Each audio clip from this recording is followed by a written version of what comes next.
Hello everyone, this is Gary from Fantastic Fundas and we are doing current affairs for 8th May 2015. Well, there is just one news today and it is about India-Maldives relationship, and rest of the news were news about which further developments are yet to take place. So we will cover them as and when they are complete in themselves. We will make sure that there is thorough coverage. You don't have to worry about it.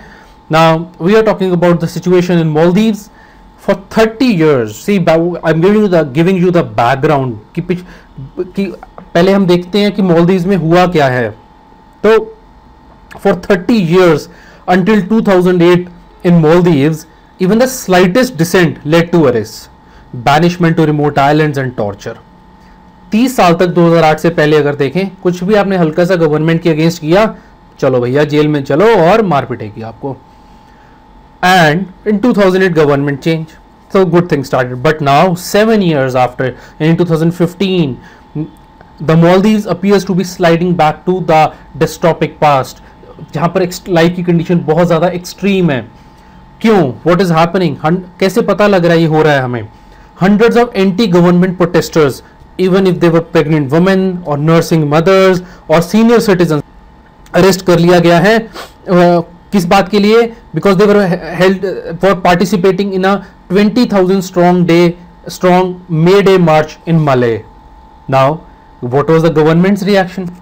They began sacking opposition-linked workers for public sector jobs.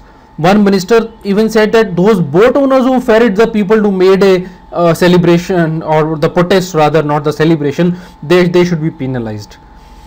And the opposition, our favorite president Mohammad Nasheed, he was convicted at the end for what? For terrorism.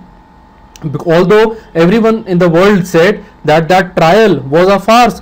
जिनका पुराना president था उसको उन्होंने terrorism के trial में एक convict घोषित कर दिया कि आपने गलती की है, हालांकि सबको पता कि ये ट्रायल गलत था. एंड फॉर 13 ईयर 13 साल वो जेल में रहेंगे, unless of course international pressure उनको कहे कि उसकी अपील को ध्यान से सुना जाए. Now all the leading opposition also is in prison. Now media accounts have charged government ministers with using street gangs to intimidate dissidents. कि मीडिया वालों, पक्की खबर है मीडिया वालों की, गवर्नमेंट मिनिस्टर गुंडे इस्तेमाल कर रहे हैं जी लोगों को इंटिमिडेट करने के लिए. अब इंडिया का रिएक्शन क्या आया? Stoic, inexplicable silence. मतलब हमें कोई फर्क ही नहीं पड़ा, हम तो चुप करके बैठ गए अपने घर में, हमारे पड़ोसी देश में इतना कुछ हो गया. The reasons why we should interfere, क्यों करना चाहिए भाई? वहां डेमोक्रेसी खत्म हो रही है. Dismantling of democracy, opposition seeds political space to Maldives growing and violent Islamist militant वहां पर ग्रो कर रहा है. तो hundreds of Maldivians, they are fighting jihadist groups in West Asia. Their return will inevitably pose political challenges to the region that only meaningful democracy will be able to address. Number one.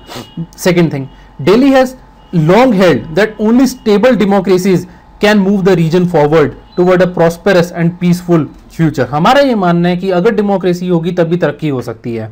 और India के अपने strategic interest भी है वहां democracy बचाने में. हमारे यहाँ पे क्योंकि चारों तरफ पहली जो डेमोक्रेसी को चैलेंज आ रखे हैं, चाहे वो बांग्लादेश उठा लो, पाकिस्तान उठा लो और नेपाल उठा लो, सब जगह बुरे हाल हो रखे हैं डेमोक्रेसी के, आपको पता ही है. Now what's at stake in the Maldives is not just bad behaviour by the government that domestic institutions can address. Because see वहां पे जो प्रॉब्लम आ रही है, it is such a problem that उनकी लोकल जो पुलिस है, administration उसको एड्रेस नहीं कर सकती.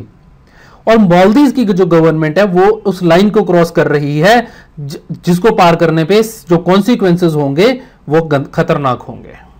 अब फिर हम कर क्यों नहीं रहे हैं? पहली बात तो कि हम किसी की सोवरेनिटी के अंदर इंटरफेयर नहीं करते हैं, ठीक है जी. And we are reluctant to engage in the kind of hectoring it has often resented itself. हम किसी की वो दादागिरी बर्दाश्त नहीं करते हैं, तो हम किसी के ऊपर जाके कैसे कर सकते हैं? हमारा राइट नहीं रहता ना. और दूसरा होता है कि foreign intervention can often be counter productive. और श्रीलंका में हमने देखो किया था, IPKF भेजी थी, आपको याद होगा, और क्या हुआ था, हमारे इतने लोग जवान मारे गए थे. So we are not sure कि अभी मालदीव में इंटरवेंशन करने से हमें फायदा हो कि नहीं. So that is all. Sharing is caring. If you like our videos, please share them on your the social media channels and subscribe to our YouTube channel, because we are updating so many new things very soon. That is all. Thank you for watching.